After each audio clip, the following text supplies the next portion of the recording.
3, 2, 1. I'm feeling good. I'm feeling good. I'm feeling good for now. Good. I'm feeling good. I'm feeling good for now. But I know that by tomorrow I'll probably come around.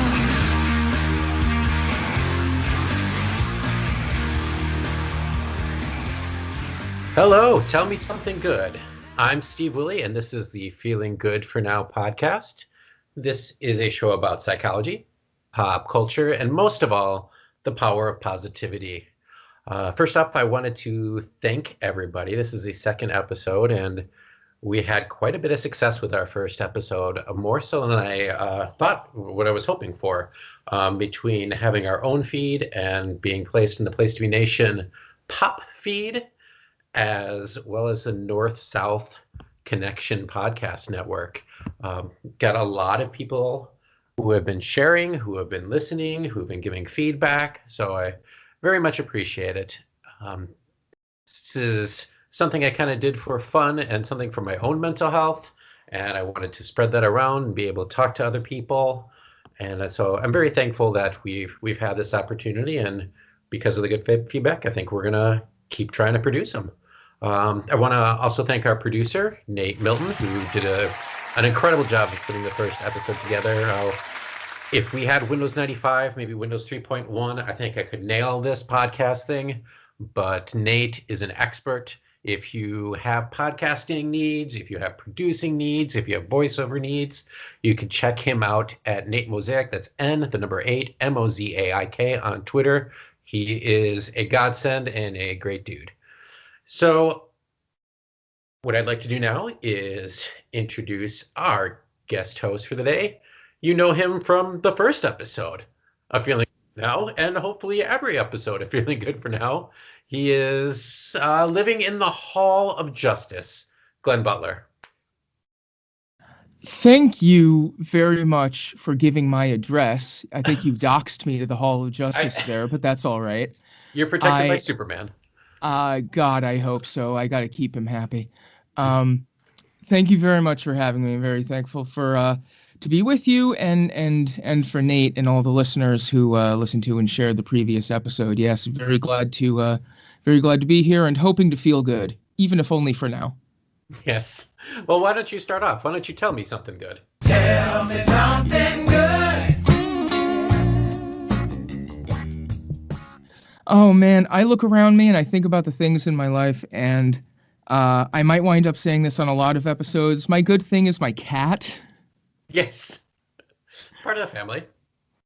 Absolutely. One of the most valued members of my family. One of the, I say 4 most valued members, but that's cheap. He is currently napping right next to me, undulating. That didn't sound great. No, it didn't. My one might be making appearance because I believe he's behind the couch in the room I'm recording in. My other one, I believe, is homeschooling my oldest child. So, I mean, that's, a practical cat. Well, imparting wisdom there. Yeah. Yes, indeed. And warmth. Yes. Well, mine is thankfully not screaming at me to be fed. Because I did give him the good wet stuff a little while ago, so he's satisfied. Oh, the good, sweet wet stuff. I love the wet stuff. Yeah, a little bit of salmon, a little bit of chicken. It's all he wants. Did you get some good liquid gravy in there?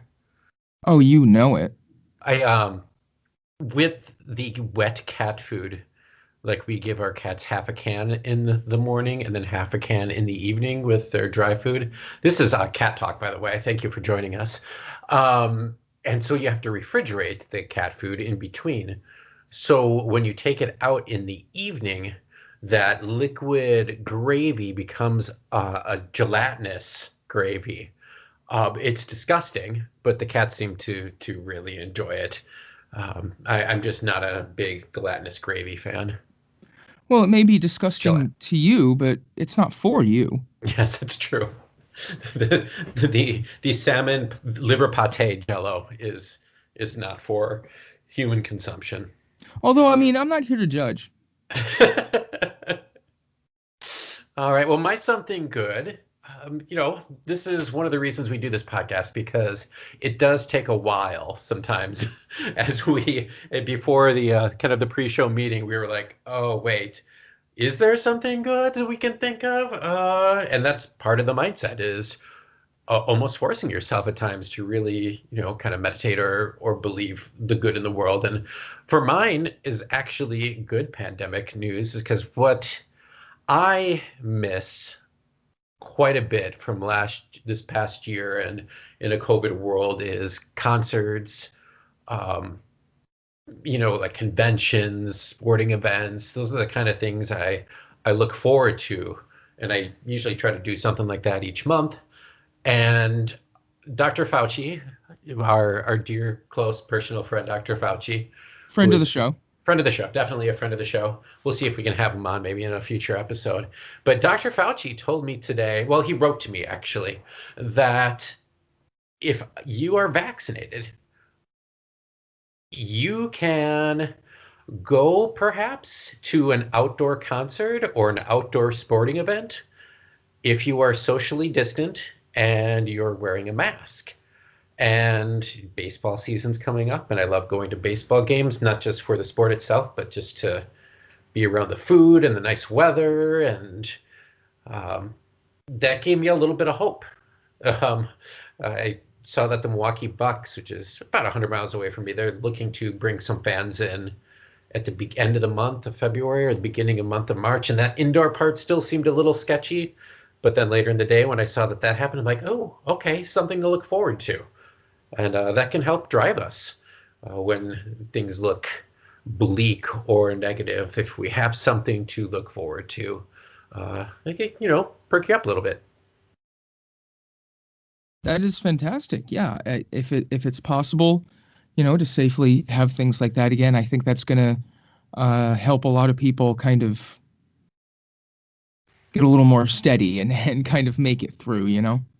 Yes.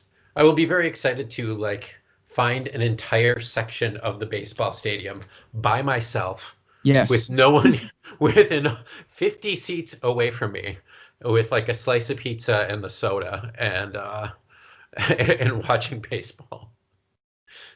I will have pool noodles, 5 of them connected together on all sides of me, so no one can come into contact with me. Yeah, you'll have to arrange a whole superstructure of pool noodles built around your person. Yes. But I believe in you. We made bridges out of toothpicks in high school, and now that will finally pay off for us. These skills will serve you well. All right, well, next segment. We've told you something good, and now let's go to the news. This is Gary Gnu, and the No Gnu's is Good Gnu's show, the only TV Gnu's program guaranteed to contain no Gnu's whatsoever. Nothing bad or wrong ever happens on my show. Glenn, I think yours is, no pun intended, phenomenal. I'm not sure how much of it I will understand. The physics part of my background I think will be helpful, but then it just it breaks down into languages and in the indigenous past that and actually this language might be current. So why don't you go ahead and tell us the good news? Well, I am bringing an article about Corey Gray, who is a researcher who helps to run machines that detect gravitational waves, which are phenomena where the effects of gravity can be detected in motion from the collision of black holes and other kind of very large, very significant events that you can actually detect gravity kind of rippling out. Mm-hmm. And the article I'm thinking about specifically is about this researcher, Corey Gray, and his mother, Sharon Yellowfly, who actually translates the press releases about these discoveries into the Blackfoot language, because they are a member of a tribe whose language and whose people has, of course, been marginalized Sure. traditionally, to say the least. And one of the mechanisms of that in history has been trying to make sure that children didn't learn the language of their ancestors and trying to stamp that out. And I think the efforts that a lot of people go through to rescue their languages, to have new generations learn their languages, I think that's really inspiring. And I think in this particular example about these like current, like top of the line current discoveries in physics and any field of science being translated into native languages, I think that's just a really inspiring sign and recognition that science is for everyone. And when these things are written about and announced in certain languages or a certain number of languages, it gives the impression that those are the communities of Mhm. people who receive that knowledge and who can discover that knowledge. And it really is for everyone. So I think that is a capital G good thing, uh, which is why I'm bringing it to this show, obviously, because it's a good thing to have in the world. Yeah, it really intrigued me because I'm not an expert by any means in linguistics. When you were explaining the physics aspect of it, I actually have a minor in physics and studied it quite extensively in college. So, in terms of the gravitational waves and the theory of that, when I studied it, that was all theoretical at that point. There wasn't, outside of the math, there wasn't anything, solid proof like we have now. Um, but to be able to break something that is complex into a native language that was, you know, hundreds, if not thousands of years old, and the way that it's broken up, what they called morphemes, like the smallest building block, something, it actually kind of reminds me of the Hawaiian native language in that it just breaks down into very small parts. Um, the work that has to go into to change that, to make it available for a small group of people, and then to figure out how to do that for other native languages. This was this First Nations? Was this as I looked over this? This is outside of Alberta. Yes, I believe so. And the interesting thing that I think about translation in general, and especially something like this, is that when you're translating something from one language to another, you can't just be literal. You have to really think about, like you say, the way that those languages are constructed, the way that words and phrases and morphemes create meaning to convey the meaning of what you're translating, and not just uh, word X equals word Y. It's not that simple. You really have to think about the way that that influences how people think about the things that they're saying and how people understand those things. And translating that from mathematics into descriptive language is one way of changing that understanding and modifying that understanding, and translating that into a different language kind of is a process of considering how the people who created that language think about these phenomena. And so just by doing all this, you're already uh, putting all of this information in a different context and thinking about it in a different way. Yeah, it's very, very impressive, and I'm glad you brought something to our show that is very intellectual, very stimulating for the mind, because what I brought to the table is the opposite of that. It's very simple and more emotional, I would say. And that's, you mentioned your cat up at the top of the program, but I brought good news about our other good close personal friend of the show. We have Dr. Fauci, and we also have Patches the cat. Patches the cat disappeared 3 years ago.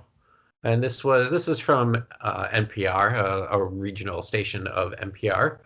And Patches was thought to be killed in the mudslides in Santa Barbara, California in January 2018. Sadly, we have to delineate like what mudslide that killed people in California it was at this part of our climate controlled world. But that's for my new podcast, Feeling Bad for Now. Not for now, but pull up. So Patches thought to have died in the mudslide, and Patches' owner, his name was Josie Gower, did pass in the mudslide. So almost 3 years to the day, December of 2020, Patches was surprisingly found alive. There were other cats in the house, but somehow Patches was found alive, and she was roaming around the exact same area that she disappeared in. So the cat, which had been microchipped originally, was taken in by a shelter, and they figured out who it was, and they were able to contact Josie Gower's daughter, Brianna, and they were able to nurse Patches back to health. Didn't seem like she was that hurt by it, because cats have 9 lives and they are virtually indestructible. So Gower's partner, Norm, our other good friend Norm. We have lots of good friends on this episode today. Norm.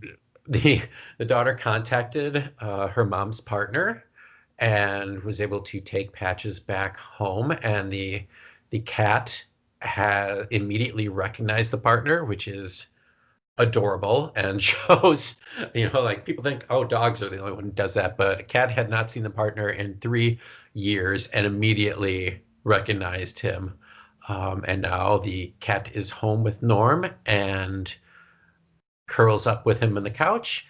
And the family is like, it's kind of, what's the word I'm looking for? Bittersweet, perhaps, because, it reminds you of the parent that you lost or the partner that you lost.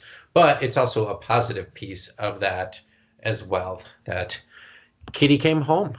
And maybe, some might think it's a message from up above. I don't. I think it's just cats are pretty resilient. So Patches the cat, our dear close personal friend, making us feel good for now. It's the modern day reboot of Homeward Bound I think we've all been waiting for. Yes. I would like to issue on behalf of the show a standing invitation for Patches the cat. Yes, we will bump Dr. Fauci for Patches. Because we know the importance of talking with cats on here this show. So before we get into our next segment, we'll do a quick couple plugs. As I said, we want to thank the Pop Feed and the Non-Toxic. No, that's yours. The North-South Connection Podcast Network. Can you tell how good I am at plugs? I also like to thank Nate Milton's podcast, The Kings of Sport. If you would like, I am on there for the TBT Talks, which is the darkest timeline, where it's mental health in the reverse. We talk through some of the negatives in our life and how we can get through them. That is on the Patreon feed of the Kings of Sports, which you can dial in for only $5 a month, which is quite the steal. There's probably about 6 to 10 shows every month that drop. So also, you could find me on Place of Nations Wrestling Main Event every other week, talk about the modern world of professional wrestling. I know that we will be talking about the Royal Rumble fallout and some Japanese wrestling. So if you are listening to this, I know that it's not just people who are wrestling fans, that this is kind of spinning off to a lot of people. Feel free to ignore that, or just listen and try to decipher what we are actually saying. Glenn, what would you like to have plugged? Yes, I have been for some time the purveyor of the Glenn Butler podcast, Our Spectacular podcast at the Place to Be Nation feed. But my brother and I, who have been doing the show, have decided to branch out on our own and have relaunched and rebranded and are going to be coming back in the coming months with new episodes and a renewed commitment. We are now the Non-Toxic Fanboys podcast. I love it. You can find us at nontoxicfanboys.com. That will have links to our social media pages and all the places you can find the podcast.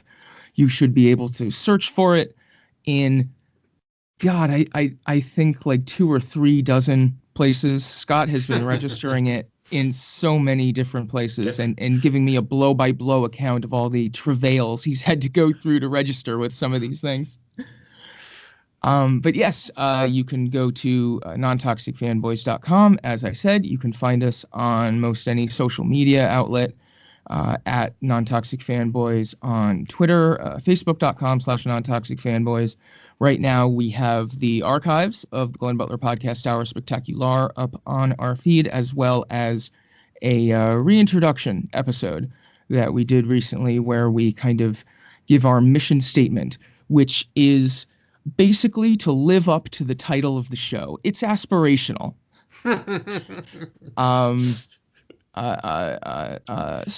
Somewhat in common cause with our show, Steve, I think. We are aiming to discuss the cultural products that we like and the cultural products that we're experiencing in a way that is based on trying to appreciate them if they are to be appreciated, rather than taking them in bad faith or in a toxic way, basically.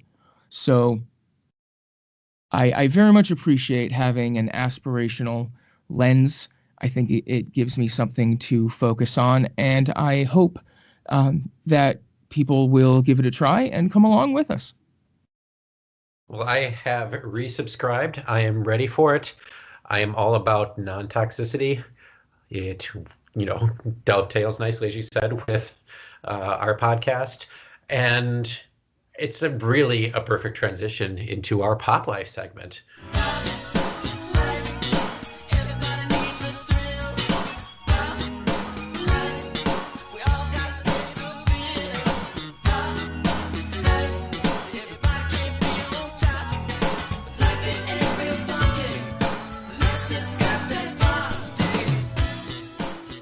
With Pop Life, we, just talk about things that we've been enjoying, and it is looking at enjoyment, looking from it from a positive standpoint, as opposed to, I've never really understood the point of hate watching something. I guess if you want to, blow off some anger, but there's so much out there that you can consume in terms of media these days that it's not hard to find something that you can enjoy. Maybe hard to pick what you want to watch or read or play, but no shortage of stuff. So I think I'm going to go first on this one for one of mine, and then I'll flip to you because we both have podcasts to plug. And then I want to go in a little bit of a deep dive into my second choice because you know what my choice is, but you don't know what I'm going to do with it. And I want it to be a little bit of a surprise. Well, that's exciting. Yeah. So my first is Lewis Black's Rantcast. It is a podcast that you can pretty much get anywhere. And if you're not familiar with Lewis Black, he is a stand-up comedian. I think a lot of people discovered him on The Daily Show with Jon Stewart. I'd say his gimmick is that he's quote unquote angry. That's part of the gimmick. But he started this show, and gosh, Lewis Black's my favorite comedian. I've probably seen him 6 or 7 times in person over the years. And he always is an enjoyable show. He's very much appreciates his fans. And so you'll even talk to people after the show, which is, I think, very rare amongst, more of the famous comics. the concept of this show is that over the past few years, when he would do his full stand-up routine, and then take an intermission and then come back, and some people would write in who come to the show or maybe from outside of the show, and then he would read their quote unquote rants in his own unimitable way, and that those would be broadcast for free over social media. Um, so it was just, usually short bits. And at first, when this launched during the pandemic, when stand-up comedy just ended, of course, as along with many concerts and such. So this was just a way for him to have some something to do, keep his name alive. He's an older guy, so he doesn't have much time, I would have supposed, to be able to tour. And, I'm sure make a little bit of money too. So he would just go back like a year and replay these rants for, consumption in audio. And he'd just like do like a quick 10 minutes on what's going on in the world.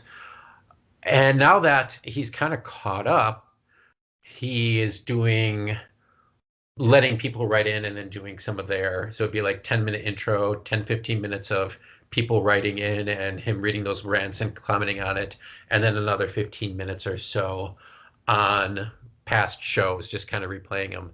And besides the fact that I just love Lewis Black, I like it's kind of cathartic to a listener that we can remember to laugh at what makes us angry.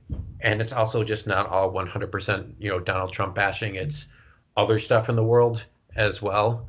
And through hearing his anger, which is again part gimmick, part reality, it helps me to laugh and let things go and know that there are others who have similar beliefs. Or I think that one of the concerns I've had over the last year is just kind of, we talked about last episode, just kind of feeling alone in the world. And this reminds me that I'm not alone in the world, and other people have similar beliefs and might be able to speak a little bit better about them than I can, to put those words to power. So this is something it's just I really appreciate. It comes out once a week, and it's one of the few podcasts that I don't fall behind on. So Glenn recommends a podcast that has been your aspiration, I believe, is just your version of the podcast within a podcast in which you recommend a podcast. Yes, well, you've just had your own episode, and I deeply appreciate that.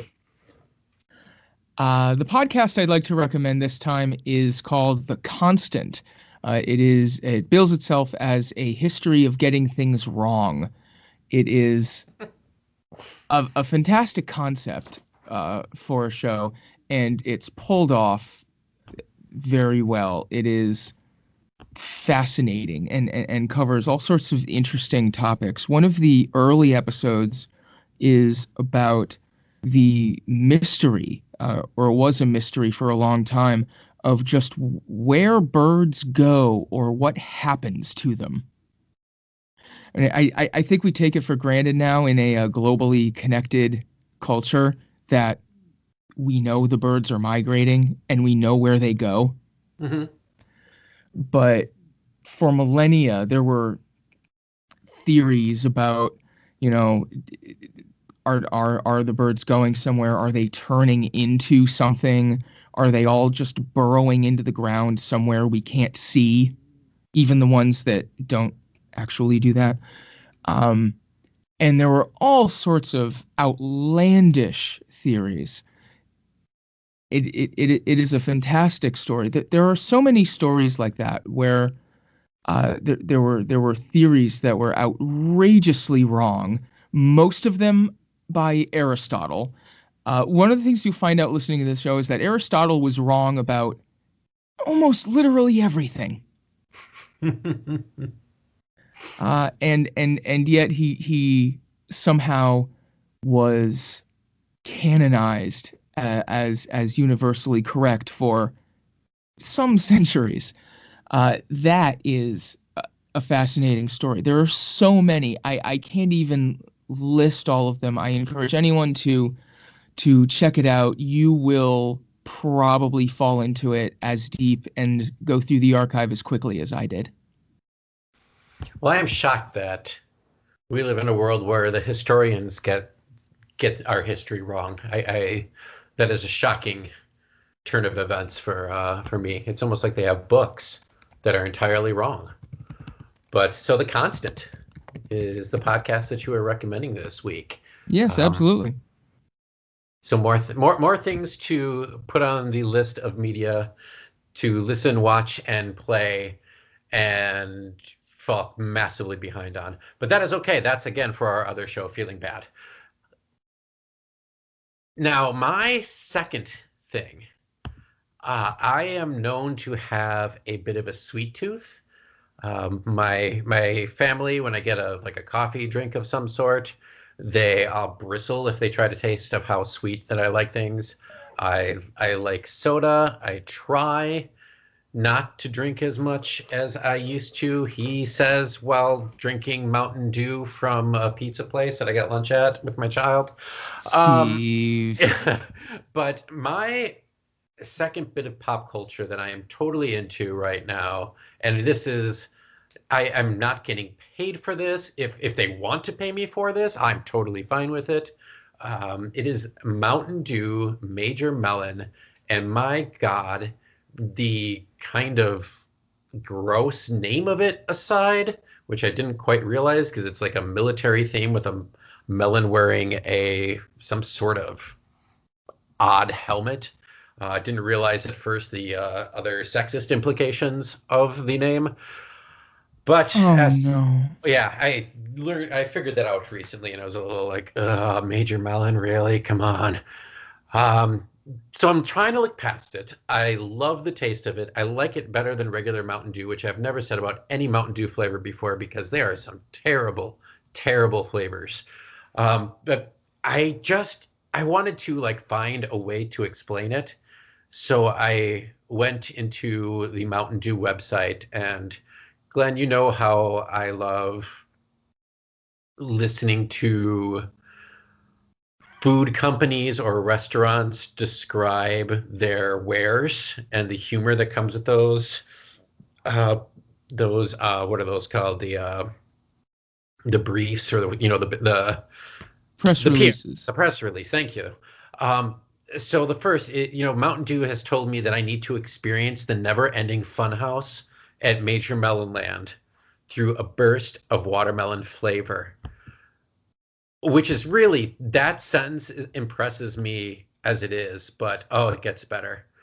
Welcome to Major Melon Land. See, I'm now in Major Melon Land. Mountain Dew is going pink with a brand new Mountain Dew Major Melon, which is bursting with watermelon flavor. Mountain Dew Major Melon takes flavor to the extreme, evoking the freedom, fearlessness, and fun in your life. I'll just say in my life, but don't take their word for it.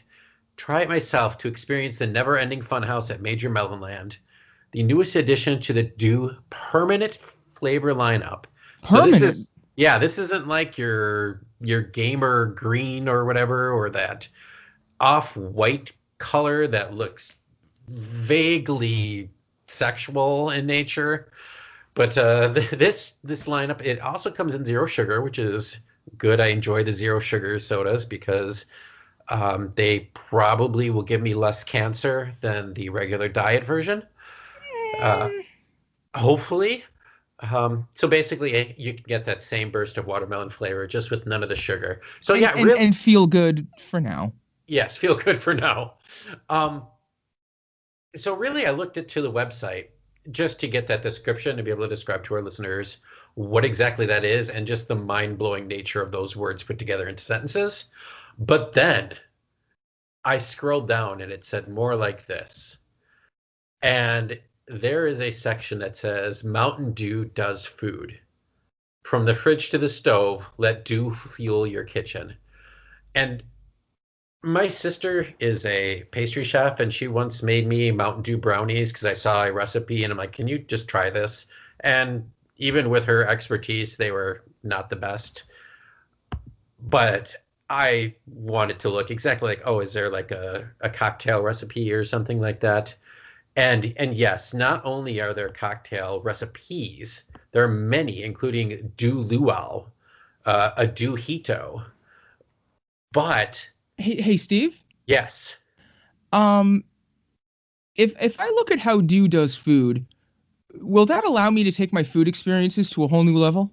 Oh my God, it will take you to a whole new level because you have choices. Do they have mains, sides, sauces, cocktails, desserts, and more? Yes, yes, they do. Can I fuel my culinary creativity Yes, your culinary creativity and your colon. and my love of all things Dew in all Yes. caps? I would like to emphasize while we're trawling this website. Um, I realize this happened a long time ago, but it strikes me as just wild every time.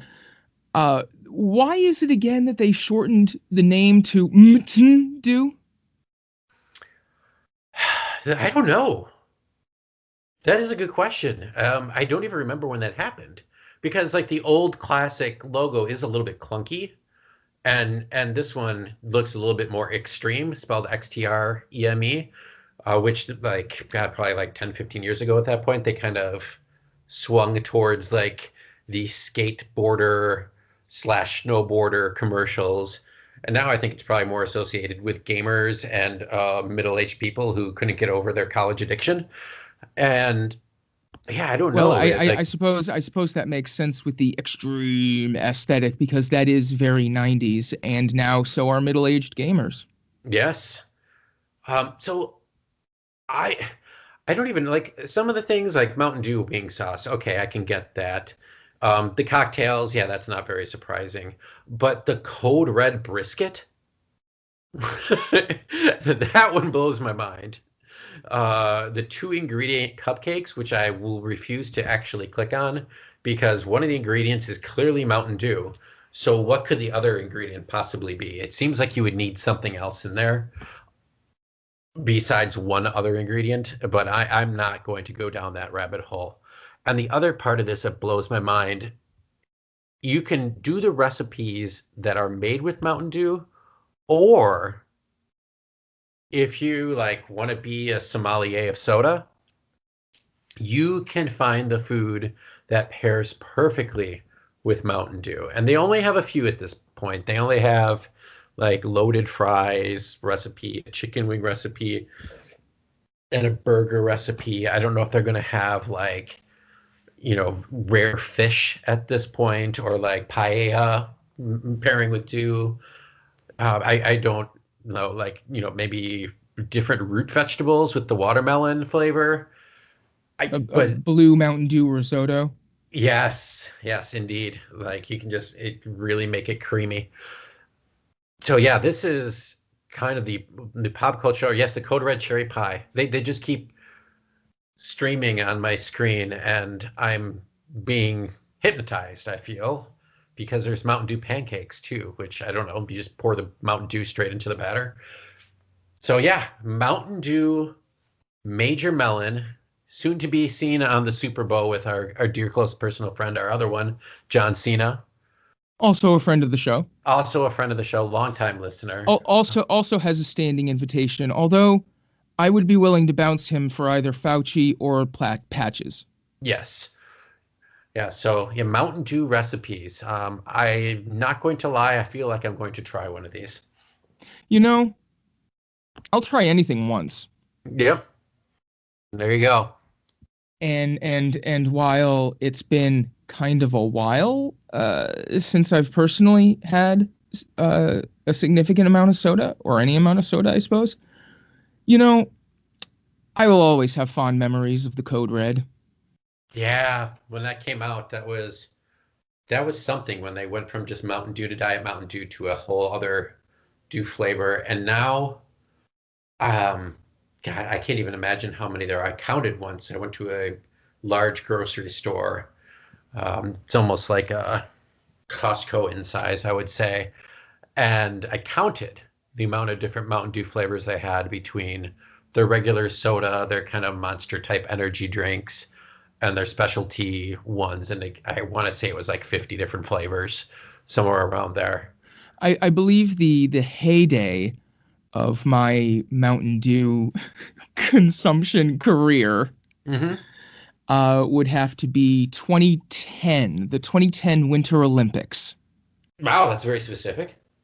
when every day I would go pick up a friend of mine in the adjacent city, of which I am in a suburb, Mhm. and we would go to the store and get some like snack stuff and as much real sugar Mountain Dew as Oh was yeah. present in the store, and Hmm. we would go back to my house and watch, the curling and the cross country skiing or whatever was on that day, the entire Winter Olympics. That was how we did. That's incredible. That is absolutely incredible. There are a And couple there are a couple of recipes on here that actually make a little sense. Like the fruit cake, you could dump some soda in a fruit cake. yeah, That's perfectly reasonable. I they have to have a chef on staff, right? At PepsiCo, they have to have some sort of chef who's coming up with these and testing them out. I Sure, don't, I mean to work with the soda sommelier. yeah, I don't know what kind of sandwich the picture that shows this kind of green, like Stay Puft Marshmallow Man type substance dripping out of. I'm not going to look that up because it looks vile. But yeah, this site, it's just if you just go to the Mountain Dew website and look up recipes, and if you make one, please let us know. And you can even email us at spectacularadvice@gmail.com because Yes, that is the spectacular advice at gmail.com. That is the address if you would like to ask advice questions for the next segment yeah, on our program. And if you would like to ask advice about the Mountain Dew menu choices, I think we're absolutely open to that. If you make the Code Red cherry pie, that's the other one I think sounds entirely reasonable. yeah, that might be what I asked my sister to make me for my birthday this year. Maybe just in case it goes wrong, maybe make a smaller batch, maybe make a Code Red galette or a tart. Yes, individual. Well, you could make little individual tarts for everyone in your family, It's depending, what flavor they want to do. a tartlet. A grape kickstart tart. This is not spectacular advice. And Uh, we make no claims for our advice. We're not here to judge, and listener, hopefully you're not either. right. Listen as your day unfolds. Challenge what the future holds. Try and keep your head up to the sky. Lovers, they may cause you tears. Go ahead, release your fears. Stand up and be counted. Don't be ashamed to cry. You gotta be bad. You gotta be bold. You gotta be wiser. You gotta be hard, you gotta be tough, you gotta be stronger. You gotta be cool, you gotta be calm, you gotta stay together. All I know, love will save the day. Herald what your mother said, read the books your father read, trying to solve the puzzles in your own sweet time. Some may have more cash than you, others take a different view.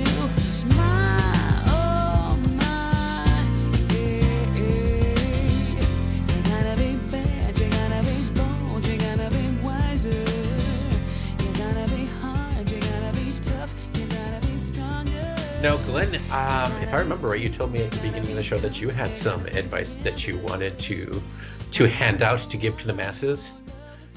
I had actually wanted to ask some advice from Oh, you actually, oh as boy.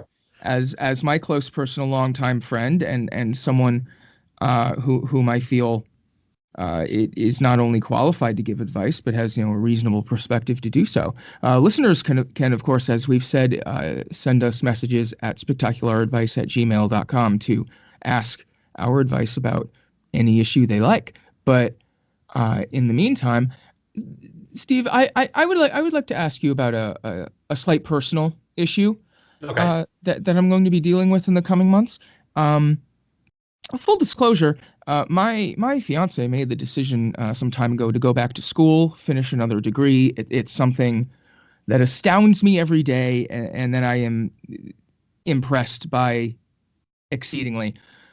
But of course, that means that he is going to be gone from our home for the next several months. And given the state of the world, I am not going to be able to see him at all until May, which is a time span which is not only rather long, but also spans our anniversary and his birthday. Hmm. So I'm wondering,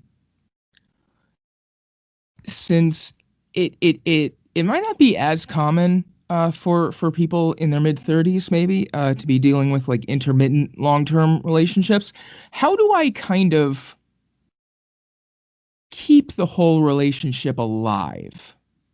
Like how do I like keep some of the passion going and kind of keep the energy up, uh, even though I'm someone whose main relationship with messaging people online consists of waiting for them to leave messages and then uh, let me respond whenever I have time. Like, what sort of efforts should I be making here? Okay. So full disclosure on my end, I had no preparation for this. You're dropping this on me. I'm okay with that. Keeps me on my toes because then I could say something like, so basically you're moving from the Hall of Justice to the Fortress of Solitude. Called it. Okay. That's all the advice. No.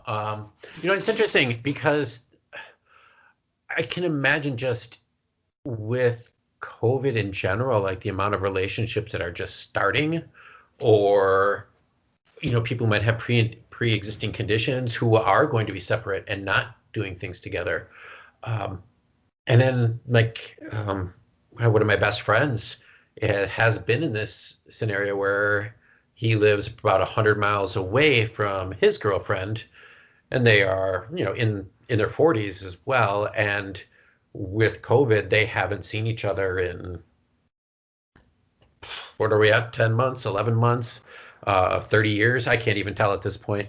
um, and so I know that they are big gamers. So this is just like one idea. They are big gamers, so they are able to, do some of the computer games that have popped up, over Zoom calls, and we actually did that with them. So, you get a big Zoom call going. Like, I think little tokens of your relationship, like doing little things for each other, because that's something that you would do in a relationship, even if you're living at home. It's like the famous like tropes of the mom writing love letters on the napkins to put in their children's lunch so they see that mom's thinking of them during the day. Uh, like little tokens like that where you send a message. Um, Trying to think what else, like other little things that you can do. Remember when we used to send letters to people? Do you remember those days? I don't know what you're talking about. Like the Pony Express and stuff. Yes. Ponies are fully functional at this time. That was like towards the end, like at the beginning of college. That was the mid 90s, we'll just say for fun.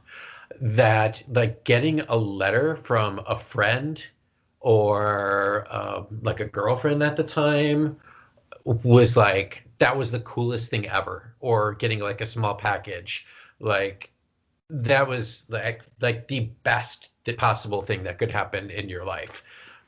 So maybe even bringing some of that up. I have a client that I work with who's um, older, like a senior citizen, and she just doesn't get the internet, so she sends letters to people all the time, and just the sending of the letter brings her great joy.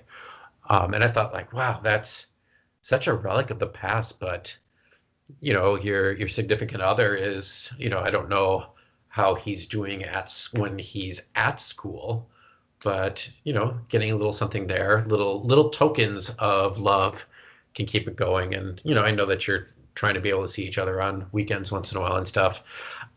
My hope is that as we're taping this, May is not that far away because time works on weird scales during this pandemic. So my hope is that will be quicker than possible. Is he going back after May, or is this going to be it? I don't believe a lot of colleges are doing spring break this year. Hmm. So I think he's there straight through to the end of the semester in the middle of May. And then how about after that? Oh, after that, he'll be back home. Okay, so it's a matter of getting through A few months, yeah. a few months. And this has been for a while. What have you done already? Because looking back at what you've already done, what have you done to kind of keep things moving? I must admit this isn't in my core skill set. I'm very good at giving the advice. I'm not necessarily good at doing the advice. I have just tried to not let a long time go by Mhm. without just saying hello, trying to still be involved, in each other's day in small ways. Yes. Yeah. Um, but again, it's not something that's completely natural to me. So it's something you have to put effort into. I agree.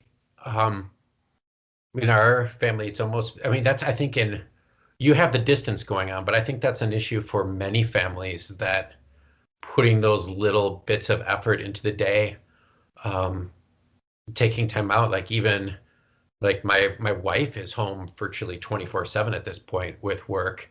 And you still, even then, even though you're right in the room, like it's a fine line between checking in and being super annoying and doing too much. I'm looking at myself here in that.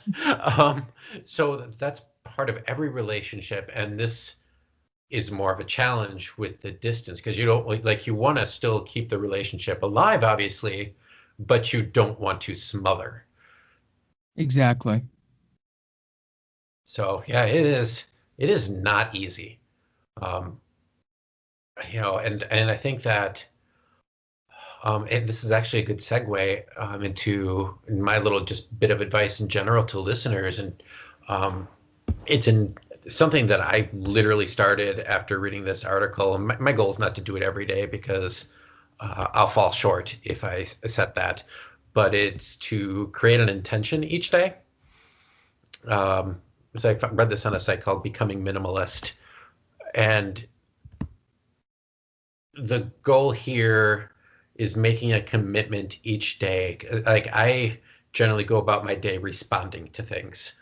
Like, oh, this is the day I have to go to the doctor. Oh, shoot, I gotta go pick this up for dinner. Oh, I gotta pick my child up. That's almost how I live my life. Um, and next thing you know, actually, as I met with a doctor today, oh, we haven't seen each other in a year. And I'm like, what? I just feel like I saw you a few months ago. Like that time goes away and you're like, whoa, what has just happened? And then you forget to set goals. You forget to look long term at things and work towards those goals. So, what this article suggested is each morning, some of the spiritual stuff that I read for like psychology, it seems a little, I like the word you used earlier on with your podcast, like aspirational. Like it's a little like, yeah, this would be great if I can do this, but it's also a little bit too kumbaya for me. So it's just like every morning before I start my day, I'm like, no, like at some point in the day, like my goal is to like set an intention. And like it's a sentence that goes, today I commit myself to blank. So, for example, today, my big commitment was to get this podcast taped because it was something that, was just difficult to get everyone's schedule minded up or, some other stuff happens. So I wonder if that is something that you can build in. Like today, I am going to commit to being the best partner I can. And that doesn't mean that you have to spend your whole day doing nothing but being the best partner that you can. Obviously, there will be other things that happen during the day. Um, you will have distractions. It doesn't have to be the same every single day. Did that intention, like, I'm going to be the best partner every single day of my life. No, just like, hey, a couple of times a week, being like, today my intention is to be a good partner. And that's the day, like, you think of something that you will do for your partner, whether it's, calling them up or planning a date when you're able to do that, sending them something, doing some sort of virtual game. I know that with like so many kids, that had been a saving grace when we were in the worst of the pandemic, was that they could just hop on with whomever and safely interact with their friends over a video game. So like something like that. I don't know if that helps at all, but just in general for the audience, like choosing that intention, like figuring out the couple most important things that you want to accomplish, and then each day making an intent to work on one of them, and just little steps. Those are the things that matter, not these big, huge, giant things. These making these little steps each day, changing habits, maybe not drinking your major melon every single day. Making that intent can really help work on your goals. I think that can be a really helpful way to think about it. For a while, I've tried to approach some things in maybe kind of a virtue ethics standpoint, as far as if I'm in a certain situation, I might think, what is my role here, and how do I act as a good X? How can I act as a good friend, as a good partner, as a good sibling? Whatever role I have in a situation, without putting like so much pressure on it that I'll fold under it. But I think that can kind of frame what you're doing in a way that's manageable. Yeah, absolutely. And to, like, what I've read so much about this past year is to be gentle on yourself if you don't live up to that expectation, because when you do that, when you don't do that, it breaks you down and makes you less likely to do it the next day or to continue, because becomes that failure mindset, as opposed to more of a success mindset. Like, okay, I didn't accomplish what I wanted to today. I wasn't the best partner. I had a rough day. The weather was terrible. I woke up wrong. But now, okay, tomorrow, I set that new intention. Like, today I want to be a better sibling, and how can I do that? Today I want to make sure that I eat a little better. Today I want to make sure I connect with my significant other. Doing those small steps and making that intention. And I like the term you used, a virtue ethics, because you can do that small picture or big picture. You can do that like within your relationships, or I want to be more community minded, or I want to be more politically connected. I want to be more socially conscious, and then, breaking it down from there. And it's really like picking the 2 or 3 parts of you that you really want to work on, both small and large. Advancing your career, or catching more Pokemon than you did the day before. The important things. Oh, I know I'll be doing that today. Yes, I need to get outside myself, which is what the advice was for the last show, is to get outside. And well, that may be difficult this time of year, but yes. We have to try. Yes, especially in the Fortress of Solitude, which is all ice, of course. Exactly. All right. Well, that is going to do it for us this episode. Again, thank you very much for your support. If you want to support even more, just as the show comes out, spread the link. That would be really cool. So we can perhaps grow an audience and have more interaction with people. That would be kind of cool. Because we'd love to hear from you. Again, spectacularadvice@gmail.com. If you have questions, if you have feedback, if you have a certain joy you want to send to us.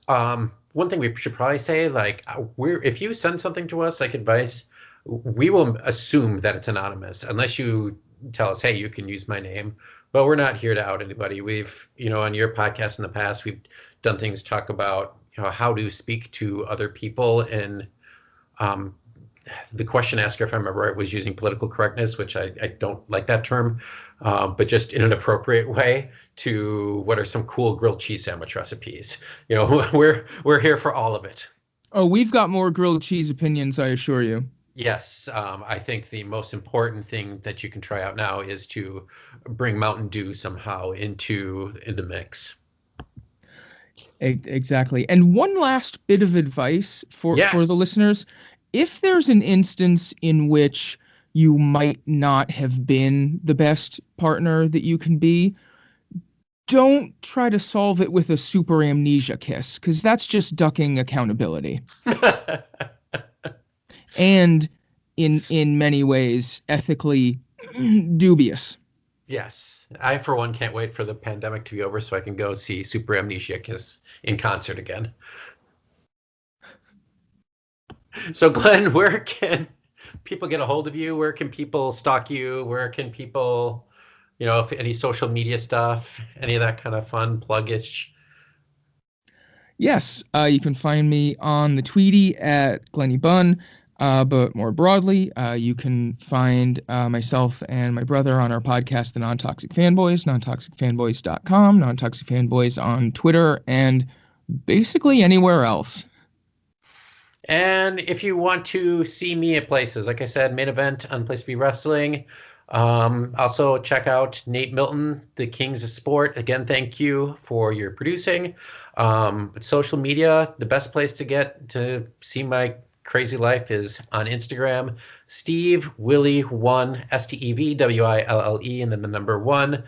Remember, it is carefully curated Instagram to show the best of you and not the worst of you. So that will do it for now. Thank you for joining us, and thank you for taking the time to feel good. For now.